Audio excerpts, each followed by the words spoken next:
Le nouveau travail de Holly vire au cauchemar lorsque ses collègues se moquent d'elle parce qu'elle porte une tenue minable. Alors que la situation s'envenime, la patronne entre et révèle une vérité sur Holly qui fige les intimidateurs et leur fait regretter leurs gestes. CIST le premier jour de travail de Holly. Alors qu'elle s'est installée à son bureau, elle a entendu quelqu'un chuchoter son nom dans le box voisin, ce qui l'a poussée à s'approcher pour écouter. Et oh mon Dieu! Vous avez vu ces chaussures à semelles compensées et ces vêtements pathétiques? Chuchota Sylvia, la collègue de Holly, tandis que ses collègues Denise et Melissa éclatèrent de rire. Holly a jeté un coup d'œil à ses chaussures noires en cuir usé. Elle avait acheté les talons et le reste de sa tenue pour une bouchée de pain dans une friperie. Il n'était peut-être pas à la mode, mais il n'était pas en mauvais état. Elle n'a aucun sens de la mode, siffla Denise. Je parie que je pourrais coudre un meilleur blazer avec les rideaux de ma grand-mère. Oh, je crois que CIST ce qu'elle a fait. Sylvia s'esclaffa. Blessée et frustrée, Holly s'est mise à taper sur son clavier avec colère, suffisamment fort pour que ses collègues se rendent compte qu'elle était là et qu'elle avait tout entendu. Mais cela n'a pas empêché le trio de se moquer d'Holly. Et, Holly. J'ai raison, non? Tu as cousu ce blazer avec une nappe? A lancé Sylvia à voix haute. Le plan d'Holly pour que ses collègues cessent de se moquer d'elle s'est retourné contre elle. Elle avait déjà du mal à s'intégrer dans son nouveau travail et ne souhaitait pas affronter ses collègues, qui avaient des années d'expérience dans l'entreprise. Je te parle, Holly. La tête de Sylvia est apparue par-dessus le petit mur qui séparait les deux bureaux. Es-tu sourde en plus d'être aveugle? Holly ferma les yeux et prit une inspiration pour se calmer. Elle était là pour travailler, pas pour créer des tendances. En fait, elle espérait pouvoir venir travailler et faire son travail aussi calmement et efficacement que possible. Mais Sylvia rendait cela impossible. Holly ne pouvait pas laisser passer cette remarque. De quoi tu parles? Holly se tourna sur son siège pour faire face à Sylvia.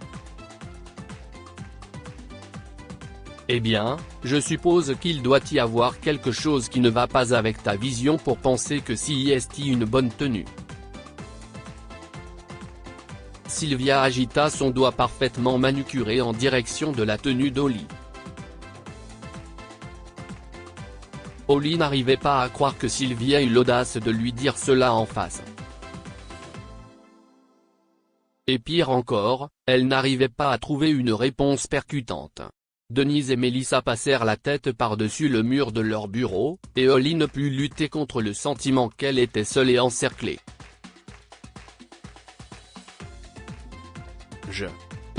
Y a-t-il un code vestimentaire que je suis en train d'enfreindre, Sylvia? Demanda Holly timidement. Oui, le code vestimentaire du bon goût, répondit Denise en ricanant. Tu aurais pu au moins choisir des vêtements avec une marque quand tu as sorti cette tenue de la poubelle où tu l'as trouvée. Melissa a fait une grimace. Holly n'en pouvait plus. Si je ne fais rien de mal, laissez-moi tranquille pour que je puisse continuer à travailler. Mais si est important, Holly. Il ne faut pas que tu tentes de ternir notre image en arrivant ici tous les matins avec l'air d'une clocharde. Holly se replongea dans son travail, s'assurant que les trois autres ne verraient pas la douleur sur son visage. Mais soudain, elle sursauta lorsque quelque chose de petit se heurta à son cou et tomba sur son bureau. C'était un couvercle de stylo. Elle retint ses larmes en le soulevant. Si est toi qui m'as jeté ça? Sa voix tremblait alors qu'elle faisait face à Sylvia. Oui, si est vrai. Tu t'es détourné alors que je te parlais encore. Si est vraiment impoli, répondit Sylvia. Excuse-moi ? Holly s'est levée pour regarder Sylvia dans les yeux. J'ignorais poliment vos commentaires désobligeants sur mes vêtements. Si est vous trois qui êtes grossière. Pas point. Holly s'est interrompue en baissant la tête. Elle devait désamorcer la situation, pas l'aggraver. Elle avait besoin de ce travail et ne pouvait pas se permettre d'être considérée comme un fauteur de troubles. Je suis désolé, continua Holly, je ne veux pas me battre. Trop tard. Sylvia est venue se placer près du bureau de Holly. Tu sais, je suis ici depuis longtemps et je suis en très bon terme avec la direction. Je vais m'assurer que les bonnes personnes entendent parler de ta mauvaise attitude. Arrêtez. J'ai tout entendu, lança une voix dans le couloir. Madame Anderson, la chef de service, s'est dirigée vers elle. Vous ne parleriez pas comme ça à Holly si vous saviez qui elle est. Allez, Patricia. Ce n'est qu'une nouvelle fille qui n'a aucun respect pour ses aînés. Sylvia a fait la grimace. Ça suffit, Sylvia, s'emporta Madame Anderson. Je profite de ce moment pour vous informer que Holly est la fille de mon frère, le PDG. Elle a disparu il y a des années. Et nous l'avons enfin retrouvée. Sylvia, Denise et Melissa ont échangé des regards inquiets. Pour Holly, c'était comme si on lui avait jeté de l'eau glacée sur la tête. C'était extrêmement choquant. Quoi ? Holly s'est tournée vers Madame Anderson. Je ne sais pas de quoi vous parlez. Holly, je sais que c'est un grand choc pour vous. Mais je vous expliquerai tout dans mon bureau, a dit Madame Anderson alors que Holly l'a suivi. Si est vrai, Holly. Madame Anderson s'est assise en face de Holly dans son bureau. Vous êtes ma nièce perdue de vue depuis longtemps. Votre père, David, et moi vous cherchons depuis des années. J'ai su que vous pourriez être notre Ashley la première fois que j'ai vu votre main. Holly regarda sa main droite qui portait une cicatrice de brûlure et un petit doigt amputé. Ashley a eu un terrible accident alors qu'elle n'avait qu'1 an, a ajouté Madame Anderson. Mais avant de ne parler, vous devez savoir ce qui s'est passé quand ce voyou vous a kidnappé il y a des années. Il y a 25 ans. Patricia et David discutaient d'un contrat dans le bureau de David quand son téléphone a soudain sonné. Monsieur Anderson, je suis vraiment désolé. Je ne me suis détourné qu'une seconde. Mais ils ont été rapides, sanglota Andrea, la nounou d'Ashley, à l'autre bout du fil. Qui était rapide, Andrea? A paniqué David. Qu'est-ce ce qui s'est passé? Ils ont pris votre fille, M. Anderson. Et ont laissé un mot. David s'est figé et Patricia a compris que quelque chose n'allait pas.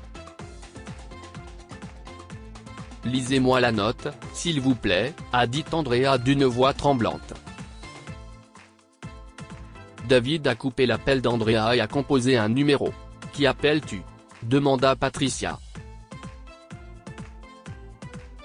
La police. Un détective est bientôt arrivé au manoir de David. Il a interrogé la nounou, Patricia, puis David. Très vite, des techniciens ont été chargés de surveiller tous les appels sur le téléphone de David. Pendant ce temps, l'inspecteur Evans a glissé un dispositif de repérage dans le sac noir contenant la rançon de 2 millions de dollars, posé sur le bureau. Une fois que les ravisseurs se seront emparés du sac d'argent, ce dispositif nous mènera jusqu'à eux, expliqua l'inspecteur avec assurance. David a acquiescé. Et il y a quelque chose que vous devriez savoir. J'étais tellement confus et secoué que j'ai omis de le mentionner tout à l'heure, dit-il. Je soupçonne mon associé, Marco, d'être à l'origine de l'enlèvement de ma fille. L'inspecteur Evans haussa un sourcil en sortant son bloc-notes et en écrivant les détails. Pour faire court, j'ai découvert les affaires louches de Marco. Je l'ai dénoncé à la police et il a été arrêté. Il a promis qu'il se vengerait pour avoir dénoncé ces crimes. D'accord.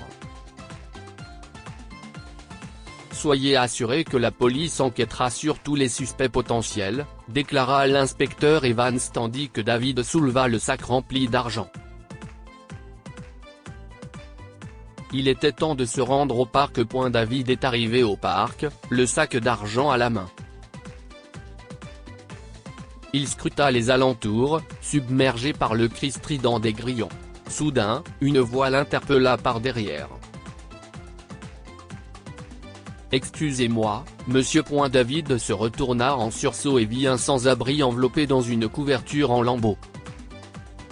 « Partez », dit David en se renfrognant. « Je n'ai pas de temps à perdre avec des mendiants. » Mais l'homme s'est arrêté et a tendu à David un morceau de papier. « Ils m'ont dit de vous donner ça », dit-il. David a saisi le papier et l'a déplié avec des doigts tremblants.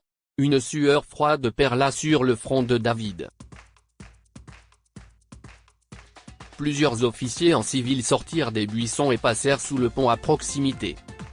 « Les ravisseurs doivent être en train de nous observer depuis un endroit proche », s'écria David. « Nous devons les trouver. » Les policiers ont encerclé le sans-abri qui n'a cessé de répéter qu'il ne savait rien. « Je le jure devant Dieu.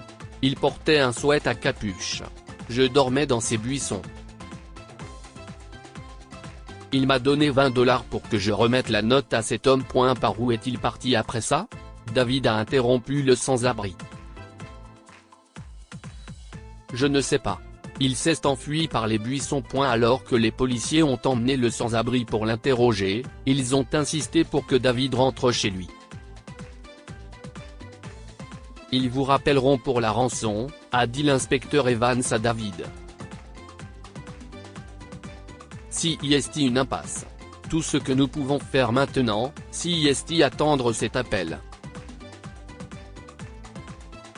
David est donc rentré chez lui et a passé la nuit près de son téléphone, dans l'attente d'un appel qui n'a jamais eu lieu. L'inspecteur Evans est arrivé au manoir de David le lendemain matin avec une mise à jour. Nous avons interrogé le sans-abri de manière approfondie. Mais il semble qu'il disait la vérité, a-t-il déclaré. Qu'en est-il de Marco ? A demandé David au détective. Vous devez enquêter sur lui. Nous l'avons fait. Mais il a nié toute implication, a dit l'inspecteur Evans. David enfouit sa tête dans ses mains. Je suis sûr qu'il est derrière tout ça. S'il arrive quelque chose à Ashley, ce sera de ma faute. Nous allons continuer à chercher, monsieur Anderson, assura le détective à David. Nous suivons toutes les pistes. Nous ferons tout pour ramener votre fille saine et sauve à la maison. Alors, qu'est ce qu'on est censé faire maintenant ? Attendre ? Demanda Patricia. Oui, a répondu l'inspecteur Evans. Si est un jeu d'attente. Je suis sûr que les ravisseurs vous contacteront pour l'argent. Aujourd'hui. Mais les ravisseurs ne nous ont jamais recontactés et la police ne vous a jamais retrouvé, conclut Madame Anderson. C'était comme si vous aviez disparu de la surface de la Terre. Jusqu'à ce que vous arriviez ici pour votre premier jour de travail. Holly était stupéfaite et trouvait tout ce que Madame Anderson lui avait dit absolument incroyable. Alors, les ravisseurs qui m'ont enlevé n'ont jamais rappelé ? dit-elle en regardant Madame Anderson dans les yeux. Vous êtes vraiment une menteuse. Quoi ? s'exclama Madame Anderson. Si est-il vrai, Holly ? Nous avons fait tout ce que nous pouvions pour vous retrouver. Arrêtez. Holly a explosé. Arrêtez de mentir. Vous ne pouvez pas me tromper, Patricia. Je connais la vérité sur ce qui s'est passé il y a toutes ces années. Madame Anderson était choquée. Holly, les choses étaient compliquées à l'époque. David a peut-être fait des erreurs, mais point des erreurs. Holly a frappé la table. Si est un égoïste, une crapule à l'esprit tordu qui se soucie plus d'un centime que de sa propre fille. David avait raison. Marco était bien derrière l'enlèvement. Et il est allé le voir en prison pour le confronter. Marco a proposé un marché à David, ajouta Holly. Il était prêt à me rendre saine et sauve si David avouait qu'il avait piégé Marco pour fraude afin de lui voler ses parts dans l'entreprise. Vous devinez ce que David a répondu ? Mon cher et tendre papa a refusé le marché. Il a préféré sauver sa peau. Il a payé d'autres condamnés pour interroger Marco, ceux qui l'ont fait avec tant d'empressement qu'il est mort d'une crise cardiaque. Madame Anderson était ébranlée. Je n'avais aucune idée de ce qui se passait, Holly, dit-elle. Ne faites pas l'innocente, ma chère tante, a dit Holly en roulant des yeux. Pendant que vous et David étiez en vacances à Londres récemment, j'ai pris la liberté de pirater votre ordinateur. Je n'ai eu aucun mal à trouver les fichiers dont j'avais besoin pour corroborer les preuves de Marco. Les vrais fraudeurs iront en prison. Et la justice sera enfin rendue. Non. Vous ne pouvez pas faire ça, Holly, a plaidé Patricia. Mettez votre passé de côté et pensez à votre avenir. Vous pourrez perdre votre chance d'hériter de cette entreprise si vous dénoncez David. Oh, ne vous avisez pas de penser que je serai vendu pour votre fausse préoccupation, a répondu Holly avec sarcasme. J'ai vérifié les documents de la société. Les parents de Marco prendront le contrôle de la société quand David sera arrêté. Et ils me la transmettront. Quoi ? Si est-il donc de là que vous tenez toutes ces informations tordues ? Ces kidnappeurs vous ont fait un lavage de cerveau, hurla Madame Anderson. Si est-il faux ? Les parents de Marco m'ont élevé dans un foyer aimant quand mon père a décidé d'abandonner sa fille et de laisser un homme innocent pourrir en prison plutôt que d'avouer ses crimes, s'emporta Holly. Et vous savez quoi ? Je leur suis très reconnaissante. Ils m'ont montré que la famille, si est plus l'amour que l'on partage que la génétique. Holly se leva et se dirigea vers la porte. N'essayez pas de fuir, chère tante. J'ai déjà prévenu mes parents adoptifs pendant que vous racontiez votre conte de fées. La police est déjà en route. En claquant la porte au nez de Madame Anderson, Holly remarqua que Melissa, Sylvia et Denise la regardaient depuis leur bureau. Mesdames, si est votre jour de chance. Prenez vos affaires, car mon entreprise n'a plus besoin de vos services, leur a dit Holly. Et j'espère que vos indemnités de licenciement seront suffisantes pour vous acheter des vêtements de marque. Dites-nous ce que vous pensez de cette histoire et partagez-la avec vos amis. Elle pourrait les inspirer et illuminer leur journée.